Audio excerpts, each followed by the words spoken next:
Malgré une situation épidémique toujours fragile, la France a levé partiellement les restrictions sanitaires ce mercredi. Mesure la plus symbolique, la fin de l'obligation du port du masque en extérieur. Dans les rues de Toulouse, les habitants s'en réjouissent même si tous ne sont pas encore au courant ou préfèrent continuer à se protéger. Je descends du bus et je n'ai pas fait attention, mais enfin quand il y a du monde, j'aime autant le mettre pour me préserver et préserver les autres. Je pense que c'est une bonne nouvelle parce que je ne le trouve pas très utile à l'extérieur, sauf peut-être sur le marché quand on est nombreux et tout ça. Mais quand je remonte la rue, là, il n'y a personne, donc je ne vois pas pourquoi j'aurais porté le masque.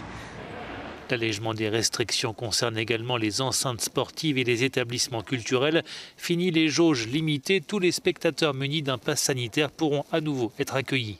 Fini aussi l'obligation du télétravail dans les entreprises, même si la mesure reste recommandée.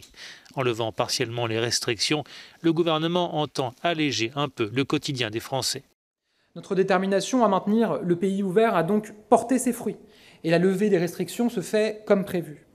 Nous tenons le cap et nous restons sur le chemin que nous avions tracé, un chemin qui nous mènera, chacun l'espère, vers une sortie durable de la crise sanitaire. Cet allègement des restrictions doit se poursuivre dans 2 semaines avec la réouverture des discothèques qui sont fermées depuis le 10 décembre. Par ailleurs, seront à nouveau autorisés les concerts debout et la consommation au comptoir dans les bars.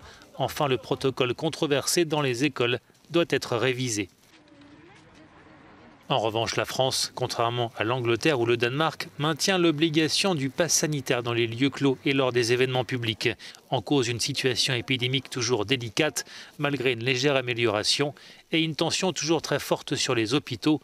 Plus de 3700 patients Covid sont actuellement en réanimation, un chiffre stable sur une semaine.